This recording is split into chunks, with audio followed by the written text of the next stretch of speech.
Hello friends, welcome back to Liz's Reading Corner, or welcome if you're new here. I'm Liz and I like books. Today I wanted to do a really quick video, or probably not so quick, but a video of the books that I'm looking forward to in 2024. A lot of the information that I have from these books is, or all of the information I should say I have from these books is just from reading the synopsis that is available on Goodreads. But some of these books are like later in the series, so like the second or third book in the series. So there may be some spoilers if you haven't read the first book in the series, but I will be putting timestamps down so that you can skip ahead if you want to. So without further ado, let's get into them. So the first book on my list is The Tusks of Extinction by Ray Naylor. This book is due to be released on January 16th, so it's not very far away, and is a sci-fi novella. Scientists have figured out how to resurrect the mammoth, but apparently someone has to teach them how to be mammoths, otherwise they'll become extinct again. So they decide to use the digitized consciousness of the world's foremost elephant expert, who was murdered a few years prior. So they upload her consciousness into the brain of mammoth in order to teach them how to be mammoths and fend off poachers. This kind of comes across as like a mind bender, just from like the very brief synopsis that I've seen, because it seems like you're going to be reading this from the point of view of like a mammoth. The reviews from ARC readers have been really, really good, so I'm definitely intrigued as to how this one goes. Next is The House of Last Resort by Christopher Golden. This book is set in a small crumbling town called Bacchina in Italy. I've probably not pronounced that properly, I'm sorry. The mayor is taking drastic measures to save his town and rebuild his town, so he's selling abandoned homes for €1 to anyone who will buy them. American couple Tommy and Kate Puglisi, who both work remotely so they can move wherever they want in the world, decide to buy one of the houses in this town because it happens to be the hometown of his grandparents, or Tommy's grandparents. However, when they move into the house, the house is not what they expected. There's extra rooms, there's like things that they didn't realize were there, strange noises in the night, locked doors that suddenly open. Tommy's grandmother is furious when she finds out what house they move into, or which house they bought, and when they go to a family gathering, there is whispers, obviously in Italian, so they can't be understood, but whispers about Tommy and Kate and the house that they have bought. They find out that the house was owned for generations by the church, and some not so very good things have been happening in that house. It's slated as a high concept horror book. There's actually quite a few horror books in my list this time, and it is due to be released on January 30th. The next book is What Feasts at Night by T. Kingfisher, which is due to be released on February 13th. This is the second book in the Sworn Soldier series. I just recently finished reading What Moves the Dead, which was really, really interesting. It was a little bit slow to begin with, but once you got past the first like 50 or so pages and you kind of started getting into like what the story was about, it was really interesting. The first one was like a sort of retelling of like the fall of the House of Ushers. It's kind of like borrowed from that story, like the Ushers are in that story. So after the events of What Moves the Dead, Alex, Angus, and Miss Potter return to Alex's family's hunting lodge in Galatia, where they find the caretaker dead, and whispers from the villagers that there is a breath-stealing monster that has moved into Alex's family home. T. Kingfisher has actually gotten me into gothic horror, or at least I imagine this is gothic horror. This is what I've read so far comes across as gothic horror. I don't believe I've read a lot of gothic horror, but this has definitely made me want to read more, and so I'm interested in What Feasts at Night and any other gothic horror that may be out there. So if you have any recommendations on gothic horror, I would love to hear them. This next book is also due to be released on February 13, and it is called The Book of Doors by Gareth Brown. This is a fantasy magical realism book about books. It follows Cassie Andrews, who is a bookseller living an unassuming life until she is gifted a book by one of her customers, which is full of like strange writings, mysterious drawings. It has a handwritten message on the front to Cassie, telling her that this book bestows powers on whoever possesses it. And soon Cassie and her best friend Izzy are exploring the book's powers. But they soon discover that it's not the only book with powers in the world, and that the other books are possessed by like ruthless and dangerous people who will do whatever they can with the book's powers to get what they want. This reminds me a lot of Inkblood Sister Scribe, with like the whole magical books that can do things type thing. Hopefully this will be better than Inkblood Sister Scribe, but I am a sucker for books about books, being a bookworm. So we'll see where this goes. Next is Butcher of the Forest by Premi Mohammed. This is slated as a dark fairy tale type novella. So we have a land that is ruled by a tyrant, a dark mysterious forest. No one lets their children go in or near the forest, because if you go in the forest then you just don't come back out. So we have Varys Thorn, who is a female hero for once. She's the only person to have ever rescued a child from the forest, and when the tyrant's 2 children go missing, she is the one that has to go in to get them back out. But to get the children out, she has to travel deep into the forest, and she has to be in there only for the day. She has to get out before nightfall, because if she doesn't come out, then she will be trapped there herself. This actually originally caught my eye because the cover is really, really pretty. But then when I realized that it's like a fantasy horror fairy tale type novella, it actually got me intrigued. So I can't wait to read this one. It's due to be released on February 27th. The next book is one of the books that I'm most excited for next year. Not quite the most excited, but one of. So it's Empire of the Damned by J. Kristoff. It's due to be released on February 29th. This is the second book in the Empire of the Vampire series. I loved the first book. I'm going to have to reread it because I don't remember every little thing, and I don't want to be missing out little details. So I'll definitely be rereading that early in the year. Honestly, I can't wait to read this one. I'm so excited. We return to Gabriel de Leon, who has just saved the Holy Grail from death, and is now trying to find a different way to end the Endless Night, while he is being pursued by the children of the Forever King, and is apparently fighting his own rising bloodlust. Like I said, I loved the first book. It was a bit of a surprise because I don't normally like vampire books. They're kind of a little bit overdone, if I'm honest, especially after I can't even remember what the name of the movie is. Everyone's gonna know what I'm talking about though, like the vampires, and like the Sookie Stackhouse series. I don't think I've enjoyed actually a vampire related series or story since like the Interview of the Vampire. J. Kristoff's ability to do world building is like up there with Brandon Sanderson and Robin Hobb and what's his name? Robert Jordan. So I'm really excited to read this, and I'm jealous of anyone who got an arc of this book. So next is A Botanical Daughter by Noah Medlock. This book follows Simon and Gregor, who live in the Botanical Gardens in Victoria, London. Simon likes to create taxidermical art. Gregor is in the business of exotic plants. It's kind of inferred that they are a couple, but I'm not sure, not having read the book yet. Gregor has just acquired a fungus which appears to have some kind of intelligence, and this inspires him to attempt to create intelligent life from plants, or from this plant.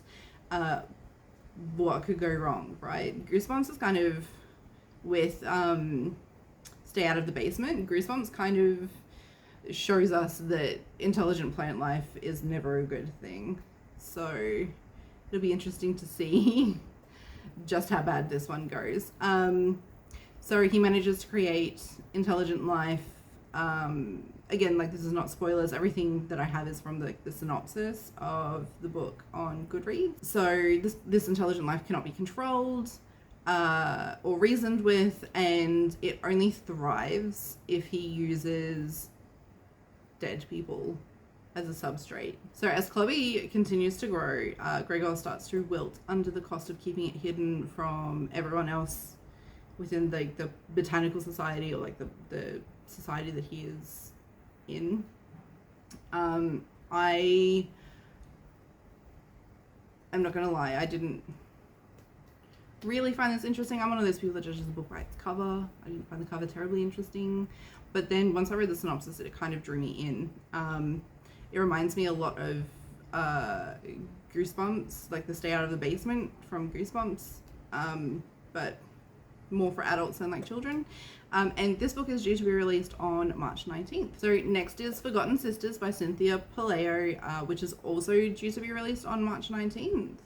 This book follows two sisters, Anna and Jenny, who are living in an historic bungalow on the Chicago River. It is their family home, I believe.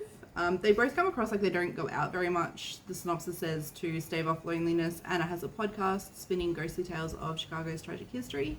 But when Anna captures the attention of an ardent male listener, she awakens to the possibilities of a world outside. So it kind of seems like the sisters don't really go out very much. And as Annie's relationship with this listener grows, apparently so do Jenny's fears, as more and more people start to go missing and they see like more bodies in the river. And then so two detectives start looking into these bodies that are, or like the link between the bodies in the river and the people living on the riverbank, those people being Annie and Jenny. Even though this book only has like a very small synopsis, it actually sounds really interesting and I can't wait to read it. Next we have Angel of Indian Lake by Stephen Graham Jones. This is the final book, so the third book in the Indian Lake trilogy. I haven't read the second one, so I haven't had a chance yet to read Don't Fear the Reaper, but I did read My Heart as a Chainsaw and I actually really quite liked it, even though it was a little bit bland at some points. This book comes back 4 years after Don't Fear the Reaper. Jade has been in prison after taking the fall for something that her friend did so that her friend doesn't go to prison. The town has changed dramatically, as most things will in 4 years, obviously. There's a lot of unfinished business, apparently from serial killer cultists to rich people trying to buy Western authenticity, but no one in the town no one has addressed the Lake Witch, which is, I've only read the first book, but we are kind of introduced to the Lake Witch in the first book. So no one has addressed the curse of the Lake Witch until Jade comes back into town. I really need to read the second book to see where this goes. Hopefully the second and third book are better than the first book, because like I said, the first book was good, but it was still kind of a bit bland in a lot of places. But this book is due to be released on March 26th. The next book is actually my most anticipated read for 2024. I genuinely can't wait for this. I am going to be pre-ordering it as soon as we get back from Sydney because, oh my god, I can't wait. So the next book is The Gathering by C.J. Tudor. It's due to be released on April 9th. I'm not entirely sure how many times I've said that she is my favorite author, but she's my favorite author for anyone who doesn't know. I actually would go so far as to say that she's better than Stephen King, but that could just be because I'm a little bit over Stephen King, having read his books for so long. But her books are amazing. One of her books, I can't remember which one it was. I can't remember if it was The Other People or The Taking of Annie Thorne, but one of them, I literally was like not breathing, scared, like on the edge of your seat in a really good like horror movie, scared. It was so good. And I think because that was my first experience reading her books, it kind of just cemented her as my favorite author right now. But anyway, so The Gathering is set in an Alaskan town where a boy has gone missing. They bring in an out-of-town sheriff to help them investigate. This missing boy, because he investigated a similar murder like 25 years previously. there's not a whole lot in the synopsis. It's literally like 5 or 6 lines. But the final line is, but are they hunting a twisted psychopath or something even more terrifying? Like I said, I can't wait for this book. I can't wait. It's for sure probably going to be one of my favorite reads of 2024. I'm very rarely, even with her last book that she released that everyone was kind of like, meh, I still really enjoyed it. Next we have Lord of the Feast by Tim Wagner. So I'm very interested in reading this one. This one has actually a really interesting concept. 20 years ago, a cult attempted to create their own Lord of the Feast, so their own god. However, the god that they created turned out to be a horrible, misbegotten thing, and so the cultists ended up killing the creature and trapping the pieces left over in nightstones, and then went their separate ways. And so in present time, we follow Kate, who is the daughter of one of the cultists. She's trying to track down her relatives and find out what actually happened on that night. She doesn't realize that her cousin is following her, and her cousin is wanting to resurrect the Lord of the Feasts, but actually do it properly this time, and he is hoping that she will lead him to the Nightstones. This book actually caught my attention because I saw the cover, and the cover was very, very interesting to me. Like I said, I do judge books by their cover. Not always a good thing. Very rarely does it go wrong for me, though. But now that I've read the synopsis, I'm really intrigued, and I really am very interested in reading this book. So Lord of the Feasts comes out on April 16th. Next book on my list is The House That Horror Built by Christina Henry, which is due to be released on May 14th. This book follows Harry Adams, who is a single mother with a son who goes to work in a gothic mansion that is owned by a recluse horror director. Harry's always been into horror movies and is really interested in all things horror, basically. So when she takes a cleaning job for Javier Castillo, who is the horror director, it's not a coincidence, I guess, because she likes horror. He has a house filled with horror. He's a horror director. Anyway, so his mansion is filled with props and costumes and awards and all things from his career from making horror films. So he made horror films until a family tragedy forced him to vanish from the industry.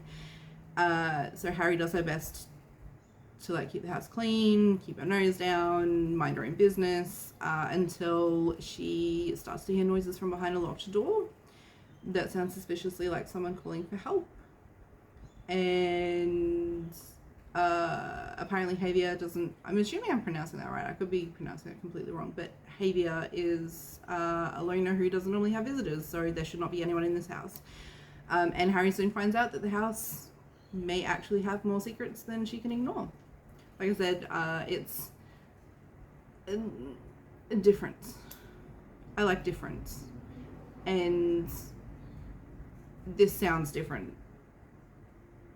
But at the same time, it kind of actually reminds me, if I'm honest, what is that movie? Oh, the one that Paris Hilton was in. House of Wax. It reminds me a little bit of House of Wax, where it's just full of random horror things.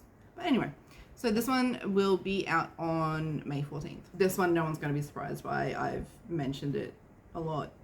I've read it most of my life, and I love horror. So the next book is You Like It Darker by Stephen King.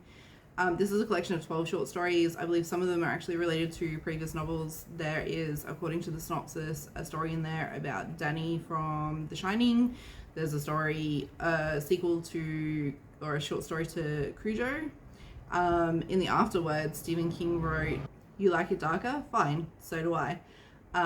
So I'm really hoping that these will be stories of his that are more on the darker side of his writing compared to, because a lot of his newer work is good, but it's not the dark horror that he is known for. It's not like Cujo, it's not it's not Needful Things, it's not Misery, it's not The Shining. It's just thriller. I wouldn't even call actually a lot of his newer stuff thriller, horror. Sorry, I would call it thriller. So hopefully this would be just like at least a little bit darker than his newer stuff. And this is due to be released on March 21st. Next is Middle of the Night by Riley Sager. This is due to be released on June 18th. I'm really hoping that this has like the twists and the turns or that are just as good as, what was it called? The Only One Left? I'm sure that's what it was. Because that book was something else. That was my first Riley Sager book, and I love his writing. It's so good. So this book follows Ethan Marsh. Ethan was 10 when he was having a sleepover with his friend Billy, and when Ethan wakes up in the morning, there is a knife slash in the tent, and Billy is missing, and was never found. So 30 years later, Ethan reluctantly returns to his hometown. I'm actually just realizing there's actually a lot of books that are coming out next year main character left, but now they have to return. That's a trend that I've just noticed. Anyway, so Ethan returns to his childhood hometown 30 years later. He is having bad dreams, he has insomnia, strange things are happening in the middle of the night, and Ethan has to figure out whether it is a prank by someone else or whether it's actually Billy somehow returned. These mysterious happenings prompt Ethan to investigate what really happened the night that Billy went missing, because I'm sure the police bungled it somehow. Like I said before, I really, really, really enjoyed The Only One Left. I need to read more of Riley's work, and hopefully this one will be just as good. So the next book is Breaking the Dark by Lisa Jewell. This is book 1 in the Marvel Crime series. So this is a new series that she is writing, and is due to be released on July 4th. In this book, we follow Jessica Jones, who is a retired private detective living in Hell's Kitchen in New York. Amber is a distraught mother who comes in to ask Jessica for help with her twin daughters. She's adamant that they are not her twins anymore, that something has happened while they were visiting their father over in the UK. They're basically no longer themselves. They don't have like their habits and their tics, and they apparently have flawless skin, which is a problem. And so Amber believes that her children have been replaced with something horrible, basically. And so Jessica travels to the British countryside, to this tiny little town, where she meets Belle, the teenager, the girls that Amber's daughters met while they were over there, and she meets Belle's guardian, who is apparently a strange woman. And so Amber believes that these people are the ones responsible for the changes in her daughters. So I've read a couple of Lisa Jewell's books so far, and I've loved them all. They usually have like really crazy twists and turns, and I haven't really been able to pick like where her books are going. So she's definitely fast become one of my favorite authors, and hopefully this one will be just as good. Next is The Eyes Are the Best Part by Monica Kim. This book looks amazing, like amazing to me. I'm not gonna lie, like it looks phenomenal, and I've only read the synopsis. I think it's got really good reviews though. From like the ARC readers, it's got pretty good reviews. So this book is about Ji-won, who is forced to pick up the pieces for her mother after her father leaves her mother. Ji-won's mother tells her that eating fish eyes is good luck and will help to bring her father back home to their family. But once Ji-won tries one fish eye, she starts dreaming about eating human eyes. And so instead of her father coming back, her mother starts dating this Caucasian man named George, who apparently has an Asian fetish.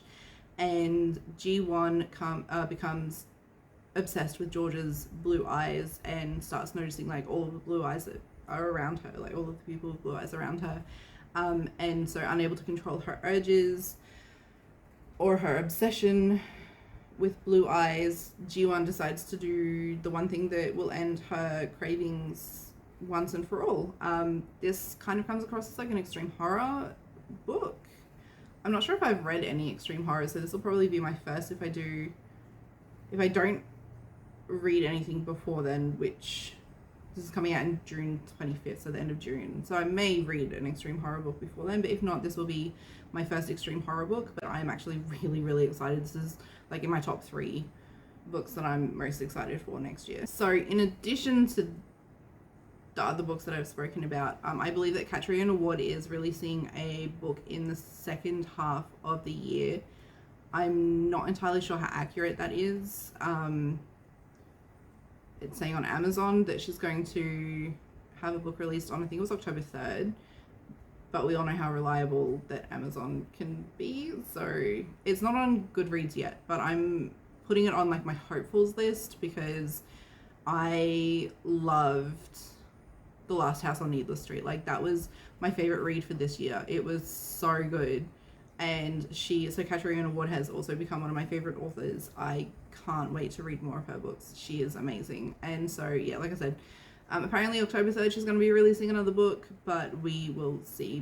John Gwynne is apparently releasing book 3 of the Blood Swan Saga, which I can't wait for. So the Blood Swan Saga is like a Norse Viking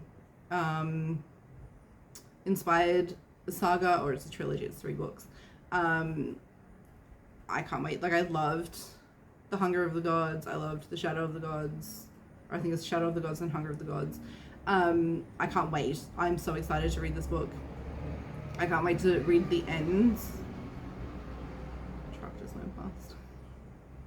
I can't wait to read the ending of this series. It looks amazing. So, which is really funny because I soft DNF'd Malice this year. I don't know if it was because I was not in the right headspace to be reading it, because I was on a book hangover from a different book and I needed to just kind of get out of the fantasy genre to go back in and reread it. But I'll probably try rereading Malice next year, but we'll see how that goes. His books are huge, and I have some very bold reading plans for next year, so we'll see. So book 3 doesn't have a title yet, but it is due to be released October 24th. So happy birthday to me, because that's the day before my birthday. And finally, in addition to the Catriona Ward on my hopefuls list, we haven't heard anything from Shannon Chakraborty, but I am really, really, really, really hoping that she releases the second book in the adventures of Amina El-Sarafi. I loved that first book so much that I still think about it now, and I genuinely can't wait to read more. She's apparently got 2 more books in that, so that's going to be a trilogy. She hasn't said anything about it being released next year, but I'm still hoping. I'm still really hoping that she releases it next year, because I just need to read more. So that's my list. That is my list of books that I'm looking forward to in 2024. Are any of these on your list for 2024? Have I missed any that you think I might like? I would love to hear them. Just comment in the comment section if you have any suggestions for me. Thank you for watching this video. If you enjoy my content, please like, comment, and subscribe, and I will see you all in the next one. Bye.